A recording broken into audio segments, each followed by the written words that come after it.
Bonjour, c'est Fiz. Nous sommes ensemble pour une demi-heure et aujourd'hui encore nous allons découvrir un métier et des gens passionnés, le métier de pilote de ligne. Ils sont 9200 en France, 315 sont des femmes et la moitié a le grade de commandant de bord. À partir d'aujourd'hui, quand vous prendrez l'avion, vous pourrez vous demander, y a-t-il une femme dans l'avion ? La réponse est oui, elle s'appelle Françoise, elle a 31 ans et elle est aux commandes. Une commandante de bord dans un gros avion à hélice que nous avons suivi entre Limoges, Paris et Lyon. À 2060 pieds, on descend vers une décision de 980 pieds et on a besoin pour la procédure de 1000 mètres qui est compatible, le terrain est accessible. Aujourd'hui dans Fiz, 48 heures dans la vie trépidante d'une pilote de ligne. Bonjour Françoise. Bonjour Delphine. Vous êtes une toute jeune commandante de bord, vous avez 31 ans, vous avez eu le déclic très tôt, à 8 ans, c'est votre oncle qui vous a emmené voler pour la première fois et depuis la passion vous a jamais lâché. Après le bac, vous lancez dans les études. Votre papa était pas très d'accord sur l'histoire, c'est bien ça ? Un peu réticent parce qu'il trouvait ça un peu compliqué et en fait je lui ai montré que j'étais motivée, que j'étais prête à... Son argument c'était quoi ? Il trouvait ça vraiment compliqué. Il m'a toujours dit, tu n'aurais pas pu trouver quelque chose de plus compliqué. Effectivement, ça a duré 5 ans les études. Oui. Et donc depuis 2001, vous êtes commandant de bord, pilote de ligne. On dit commandante d'ailleurs pour une femme ? Non. Je pense pas. Non, on le laisse au masculin. Alors au masculin, c'est un métier assez masculin. Vous êtes la seule femme commandant de bord dans votre compagnie, la compagnie Airlinair. Ça les étonne les passagers ? Alors pour vous dire la vérité, je vois rarement leur réaction puisque je suis devant, mais mes collègues hôtesses de l'air ou stewards me rapportent quelques remarques rigolotes. Comme quoi ? C'est une femme devant. Ou ce sont des femmes parce que on a eu des équipages entièrement féminins, donc voilà, ça étonne, certaines femmes sont ravies, certains hommes rigolent, on entend des... Il y en a qui sont descendus des fois ? Oh non, quand même pas. Non. Quand même pas. Bon, et on va voir tout de suite à quoi ressemble votre métier. La compagnie pour laquelle vous travaillez est une compagnie qui est partenaire des régions, dont le Limousin Poitou-Charentes, et c'est un reportage de Florent Peffer. Françoise vit à Bazoches-sur-le-Betz, un petit village du Loiret. Bonjour. Bienvenue. Merci beaucoup. L'entrée c'était de l'autre côté mais c'est pas très grave. C'est de l'autre côté ? Ouais, Bon, j'y vais alors. Bon d'accord. C'est par où ? Le tour et puis... Bon rebonjour alors. Bon rebonjour. Merci Bienvenue. de m'accueillir. Ouais. Bon, je sais pas si t'aimes Phil Collins. Ouais. Et ben voilà. T'es fan de Phil Collins ? Entre autres, ouais, enfin j'aime pas que lui. Hein. Enfin... Dans l'avion, tu peux écouter de la musique Non, on peut pas. Ça c'est le drame de ma vie. Mais non. C'est vrai ? Le travail de Françoise commence donc à la maison. Elle doit s'informer des mises à jour du manuel des pilotes et du personnel au sol, la bible des procédures et de la gestion des vols. Dans l'avion, j'essaye d'être calme, détendue, etc. Mais j'ai besoin de me défouler. Donc là, on va courir au bord de l'étang. Exactement. C'est parti. À tout à l'heure. Ce footing, elle le fait quotidiennement, il va durer 30 minutes. Est-ce qu'il faut que je t'appelle commandant en fait ? Là, tout de suite là ? Non, je sais pas en général. Non, non. Le reportage. Surtout pas. Mais les gens t'appellent commandant quand même ? Framboise. Framboise. Fanfan, framboise. Framboise. Voilà. Ben voilà. Commandant Framboise en fait. Oui.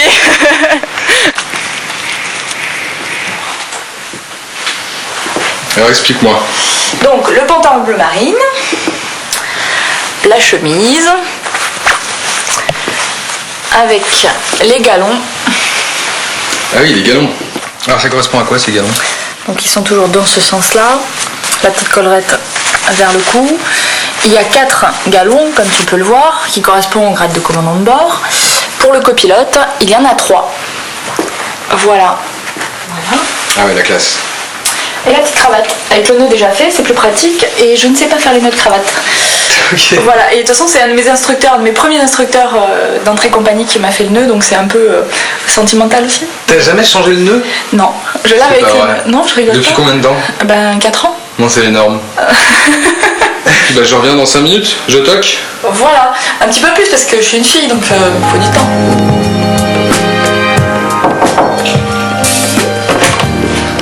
La classe. Voilà, transformé. Ça, c'est ta valise avec 4 fois les mêmes choses dedans. Oui, c'est ma valise pour un découché nuit courte. Donc, c'est-à-dire C'est quoi un découché? C'est donc un départ aujourd'hui à 14h de la maison et un retour demain à la maison vers 14h. Donc voilà, avec un coucher ce soir à l'hôtel vers 22h30, 23h et un lever vers 5h du matin. Voilà, c'est ce que j'appelle une nuit courte.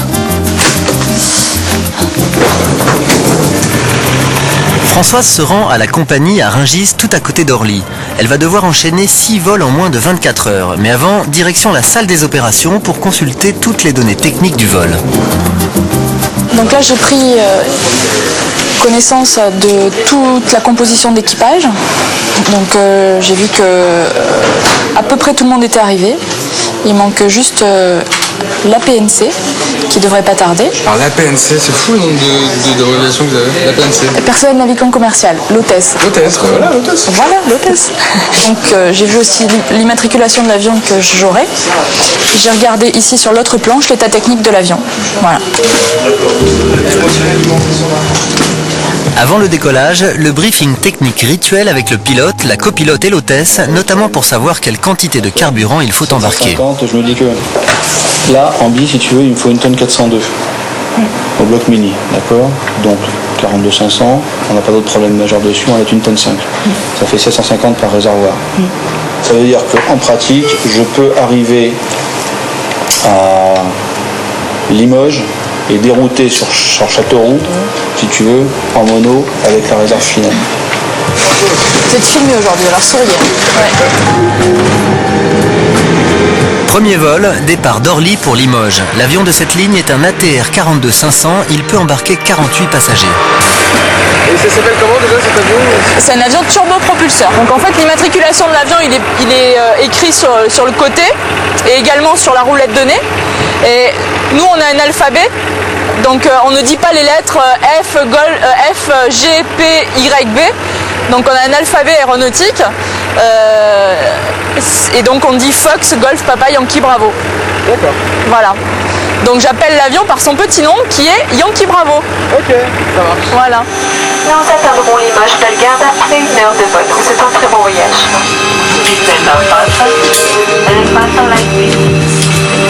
Pour ce premier vol, Françoise voyagera en passagère. Les pilotes doivent respecter des plannings très stricts d'heures de vol. C'est à Limoges qu'elle prendra place dans le cockpit. Il y a des phases où il ne faudra pas que tu parles. Tu ne poseras pas de questions, tu peux filmer, etc. C'est pas un problème. Mais il y a des phases où entre nous on n'a pas le droit de parler autre que procédure. Donc si tu veux un intervenant extérieur, encore moins. Voilà.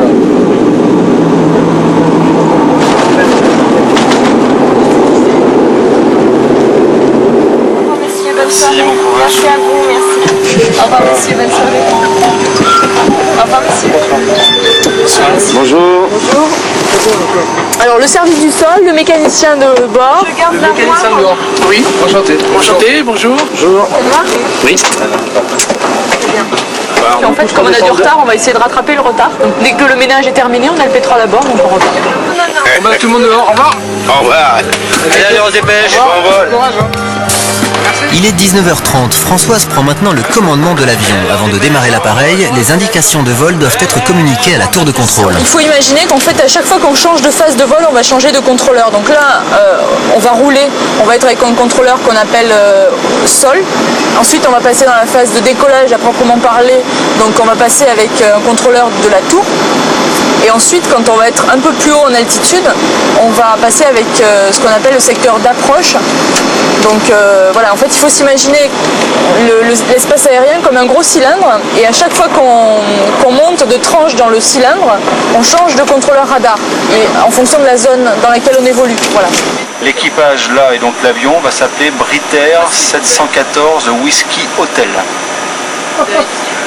Donc à chaque fois que tu entends ça, si jamais tu parles et que tu entends ça, il faut absolument que tu te taises, parce que ça veut dire qu'on est en train de parler à l'avion, et que là ils ont des informations qu'ils vont recevoir et qui sont importantes. Dès que j'entends whisky, en gros, je me tais quoi. Dès que tu entends Britair, c'est bon. QNH 1000, 3 hectopascal vérifié. Tout va bien blanc, c'est Éteint. Si le mode hôtel va être utilisé. Oui. Avant le décollage, le carton ou checklist, une cinquantaine de contrôles et de manipulations sont nécessaires. Mais je suis assez attachée. C'est génial tout ça. Voilà, on est tous prêts.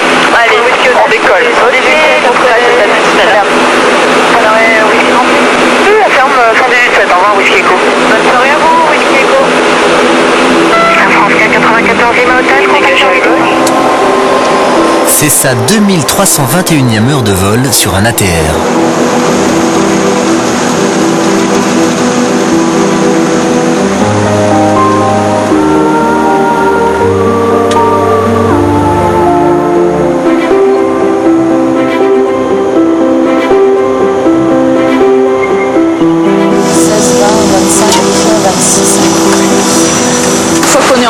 On a terminé la montée et qu'on est arrivé à notre niveau de croisière, on va avoir quelques minutes de répit. Après ces minutes de répit, on va re-rentrer dans une phase de travail qui commence par la prise de météo, l'exploitation de cette météo qui elle va conditionner notre type d'approche à l'arrivée.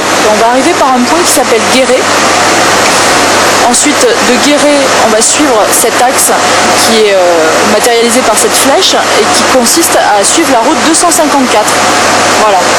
Jusqu'à une balise, c'est une balise au sol. Hein, qui, Comme des bouées en bateau, t'indique. Voilà, bon, on peut dire ça. Nous demandons également d'attacher d'ajuster votre ceinture pour la conserver attachée jusqu'à votre marque au point de stationnement. Merci. Mais les interventions d'accord. Il va falloir s'asseoir. Ouais, il va falloir s'asseoir. Oui. On est terminé, formation, on est à droite, on tient 090. Minimum.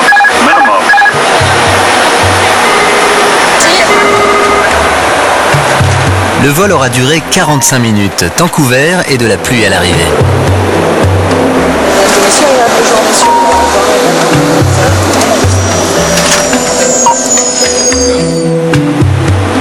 Non, ça s'est très bien passé. C'était un peu agité sur la fin puisqu'on a traversé une couche nuageuse un peu turbulente, mais ça s'est très bien passé. Bon, au revoir, Capitaine. Hein. Allez, bisous. Hein. Bisous, et puis on se verra pas demain matin. Hein. Et puis travaillez bien hein, parce qu'il y a du boulot. Ne t'inquièteras pas. Arrivé à l'aéroport de Limoges, direction l'hôtel. Il est plus de 23h, la nuit va être courte. Vous allez prendre un petit peu avant d'aller vous coucher ou direct au lit? Non, je pense que ça va aller direct au lit là. Je pense, il faut voir avec le commandant, mais... On part d'ici à 5h20. 4h45. 4h45, c'est 222. 4h45. 4h30 s'il vous plaît. À demain. Au revoir la caméra, au revoir Florent. Bon courage. Yes. Au revoir Florent. Quel rythme vous avez? C'est incroyable. Oui, c'est assez tout soutenu. Hein. Oui. Et c'est ça, combien de fois par semaine? Comment ça se passe vos plannings? Alors c'est assez variable. Si on fait du vol passager, c'est souvent par des couchers, comme je disais. Donc on part en début d'après-midi un jour, et on revient le lendemain en fin de matinée. Donc ça c'est ce qu'on appelle des couchers nuit courte. Après, quand on fait des vols de postale, on part le lundi et on revient que le samedi matin à la maison. D'accord. Voilà, donc on vole les nuits et le jour on se repose, on dort et puis... Et alors, comme on voit dans le reportage, donc il y a le footing quotidien. En tout cas, c'est un métier qui pousse à avoir une super hygiène de vie. Vous ne pouvez pas vous permettre... Et oui, parce que les rythmes sont tels que les nuits sont courtes et les rythmes sont soutenus quand on est au travail. Donc, si on ne s'impose pas un rythme de vie, un bon équilibre, on le paye cher parce que la fatigue nous tombe dessus à un moment où peut-être qu'on s'y attend pas et là, surtout, ça devient dangereux. Gros besoin de concentration, oui, c'est voilà, ça. Oui. C'est de sacrés sacrifices. J'ai l'impression, si jamais vous partez par exemple 2 jours ou toute une semaine, ça veut dire que les anniversaires des amis, vous êtes mariés. Oui. Comment vous faites pour vivre votre vie de femme? Alors, de temps en temps, on passe un peu pour des extraterrestres auprès des amis, mais si ce sont des vrais amis, ils comprennent aussi qu'on a une passion et que forcément ça implique des sacrifices. Maintenant, il y a quand même des possibilités de gérer des temps de repos qui sont obligatoires et de faire en sorte que les repas de famille ou les repas d'anniversaire tombent ces jours-là. Vous allez faire des enfants? C'est prévu, oui. C'est possible? Oui, c'est possible. Bon, après, le tout, c'est de le gérer dans une carrière, voilà. C'est le plus dur, en fait. Alors, ce qui est dur aussi, c'est que toute l'année, vous avez des contrôles permanents, des remises à niveau, des évaluations de vos compétences. Et là, nous vous avons suivi pour le contrôle annuel en situation de vol, ça veut dire en situation réelle. Regardez, c'est reparti. Vous avez bien dormi? Oui, c'était court mais intense.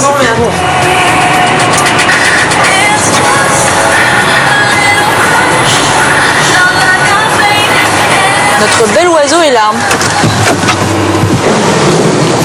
Premier vol, Limoges-Lyon, et comme d'habitude, la journée commence en salle des opérations. C'est les personnes.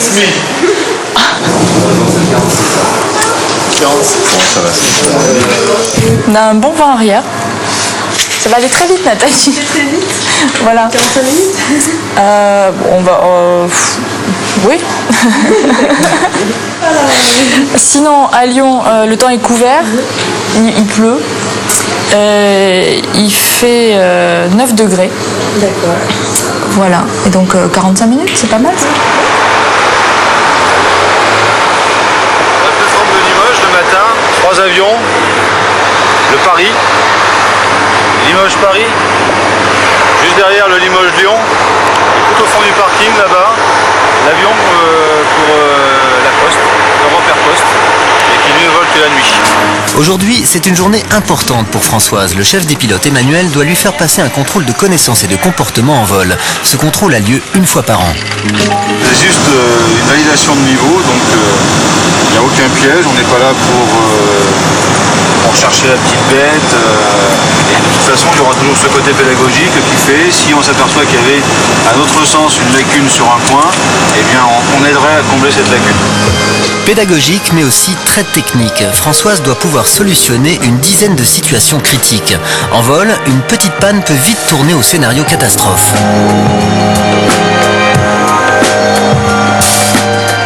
Contrainte particulière au niveau de la météo, donc on va en profiter pour l'embêter un petit peu.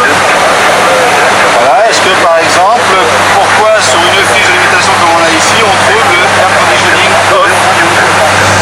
Là, on vole sur un ATR 42-500 qui gère automatiquement l'arrêt du conditionnement d'air en cas de problème moteur au décollage. Donc en fait, c'est pour ça qu'on peut se permettre d'appliquer un air conditioning off pour les limitations passagers. Le contrôle va durer 2 heures. Test réussi pour Françoise et les passagers ne se sont rendus compte de rien.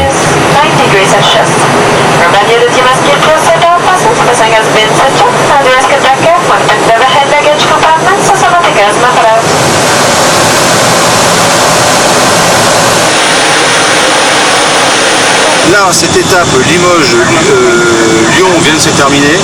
On est à peine arrivé qu'on repart déjà sur l'étape suivante. Et on va même calculer jusqu'à Paris. Donc imaginez un peu. C'est le dernier vol de la journée. Limoges-Paris, il est 10h05, c'est le 6e en moins de 24 heures. Vous faites jamais à côté par de passagers? Si, bien sûr, mais bon... Ouais, l'anecdote quand même. Non, mais il y en a qui nous laissent leur numéro, qui nous laissent avoir un verre le soir en descendant de l'avion, ouais. Ça arrive. Bon, à ce moment-là, on dit qu'on se lève que le lendemain, donc on peut pas...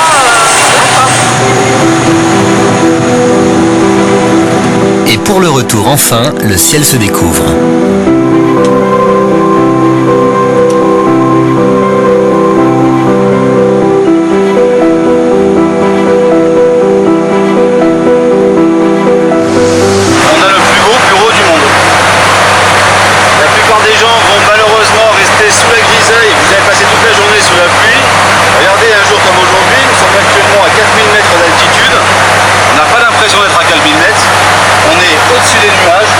Soleil. Ça fait partie des choses qui font plaisir. Et dans ce métier, tous les jours, je pense que pour Françoise c'est pareil, quand vous passez à travers les nuages et que vous sortez au soleil, à chaque fois c'est toujours le même émerveillement. Qu'est-ce que tu ressens là quand tu es au-dessus des nuages comme ça avec le... Et bien pour te dire la vérité, à 4h30 du matin quand le réveil a sonné, j'en veux à la planète entière, mais là je crois que je suis réconciliée avec le monde entier. Voilà. Dans le plaisir de vos forces, prochaine sur la ligne de Griffon, partenaire d'Air France et membre de SKT. Au revoir, bonne journée. Bonne journée. Au revoir. Au revoir, merci. Au revoir, messieurs, bonne journée. C'est fini. Mais non, en fait, c'est pas fini. Parce que là, on croit que c'est fini, mais en fait... Faut ranger maintenant. Françoise, Oui. T'arrives plus à quitter ton avion? Si, t'inquiète pas. T'inquiète pas, hein. Elle aime trop son avion. Elle veut plus partir pour Brest.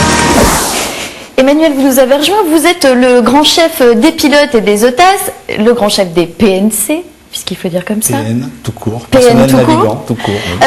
On voit dans le reportage, donc vous êtes en train de faire le contrôle de Françoise.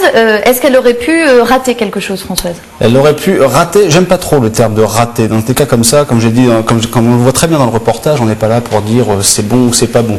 Il y a des choses qui peuvent être déficientes. Il est effectif que sur un contrôle comme ceci, qui est annuel en situation réelle, en vol, si l'ensemble faisait qu'il y avait trop de lacunes, effectivement, et que l'on estime que les procédures de la compagnie ne sont pas bien restituées ou que la sécurité pourrait être engagée, à ce moment-là, il y a arrêt de vol. Est-ce qu'il y a des fois, par exemple, Françoise, comme pour le saut à l'élastique, par exemple, on va se dire, tiens, je le sens pas, donc j'y vais pas, parce que je sens qu'il y a quelque chose derrière. Vous êtes obligé de travailler, on est d'accord, mais est-ce qu'il y a des moments où vous êtes...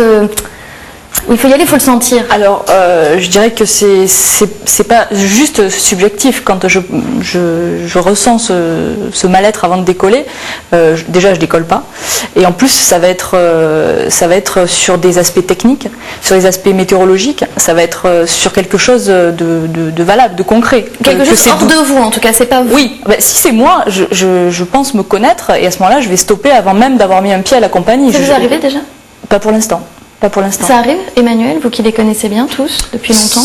Oui, ça arrive, bien sûr. Ça arrive de temps en temps. Il y a des pilotes qui appellent le matin et qui leur disent je me sens pas bien.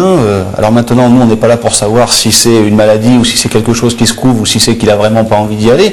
À partir du moment où, de toute façon, il se sent pas bien pour effectuer sa mission, il est évident que la compagnie va mettre tout en œuvre pour trouver des pilotes de remplacement pour que l'avion parte malgré tout, mais pas avec l'équipage initialement prévu. C'est quoi un bon pilote pour vous? C'est une excellente question parce qu'elle fait rage dans le milieu de l'aérien. On a tendance toujours à répondre qu'un bon pilote, si vous voulez, c'est un vieux pilote. C'est-à-dire que c'est quelqu'un qui a réussi à mener sa carrière, à traverser toute sa carrière sans encombre majeur, ou du moins qu'il est toujours là pour le dire. Pourquoi? Parce que c'est la première chose qui est à l'idée d'un pilote, c'est la sécurité. Ça veut dire que la sécurité, il se la doit pour ses passagers, pour l'avion, pour son équipage et pour lui-même.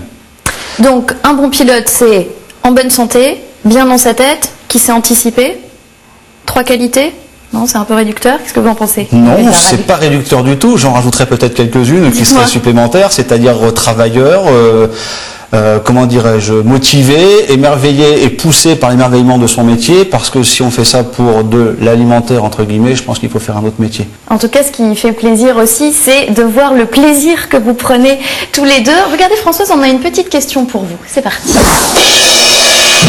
Françoise, aujourd'hui tu es commandant de bord, mais sur tout ce parcours aéronautique, quel est ton meilleur souvenir? La question de Daphné. Alors de façon générale, je dirais qu'à chaque étape que j'ai pu franchir dans ma carrière jusqu'à présent, forcément j'ai des souvenirs associés, mais je pense que quand même celui du passage commandant de bord sur cet avion, et le jour où j'ai serré la main d'Emmanuel et de l'instructeur qui m'a servi de copilote ce jour-là. La cravate? Comment? L'histoire de la cravate? Non, ça c'était quand je suis passée copilote. Et donc le plus beau souvenir, je pense que c'est le jour où j'ai réussi mon test de commandant de bord en ligne. Voilà. Alors justement, vos études, ça a duré 5 ans pour se former, donc des études rigoureuses. La fameuse école nationale d'aviation civile à Toulouse. Là, c'est une école très sélective qui dure 2 ans, mais il y a d'autres voies possibles. C'est-à-dire que vous, Emmanuel, par exemple, vous êtes passé par la voie militaire, vous avez trouvé ce créneau-là. Donc là, c'est 15 ans dans la carrière militaire, et après, vous pouvez faire une reconversion et intégrer une compagnie civile. Et vous, Françoise, vous avez choisi la filière privée. Vous avez fait une école très coûteuse, de ce que j'ai compris, c'est bien ça? Oui. C'est de l'ordre de 100 000 €, une formation complète. Qui dure? Qui dure, eh bien, en fonction de la disponibilité de ces fonds, ça peut aller je pense qu'en 2 ans et demi, c'est faisable. Et moi, il m'a fallu 5 ans. Comment vous avez fait pour amener cet argent-là? Eh bien, au tout début, ça a été des boulots divers et variés, ce qu'on appelle des boulots d'étudiants. Donc caissière, du tri du courrier à la poste, enfin tout ce qui pouvait amener un salaire, un peu d'argent, tout en restant chez les parents qui me nourrissaient et qui me blanchissaient. Et tout allait dans la formation pour devenir pilote, et puis jusqu'à un moment où on peut plus suivre, donc là on a fait un emprunt auprès de la banque avec mes parents qui se sont portés caution, et voilà. En tout cas, un vrai métier de vocation, comme on le voit tous les deux. Merci à vous deux d'être venus sur notre plateau. Vous repartez tout à l'heure, vous partez en vol, tout à l'heure. Oui. Voilà, ça n'arrête jamais chez vous. Toutes les adresses, évidemment, sur le site internet. La semaine prochaine, tous les secrets sur le fromage de brebis. Ça change, c'est Fiz. À bientôt, merci, au revoir. C'est bien de se laisser commander un peu, c'est pas mal. Oui, c'est beau. Hein, c'est pas mal. Mais en tout cas, si tu veux, vous repartez où tout à l'heure, là Paris. Merci à vous. Moi, je pars en Allemagne demain matin. En Allemagne demain matin? Et vous? Béziers, c'est moins Béziers. pittoresque, ouais. En Allemagne? Super, en découché par là. Eindhoven, oui, un découché. Eindhoven, c'est pas l'Allemagne, c'est la Hollande. C'est pas grave. Et à côté.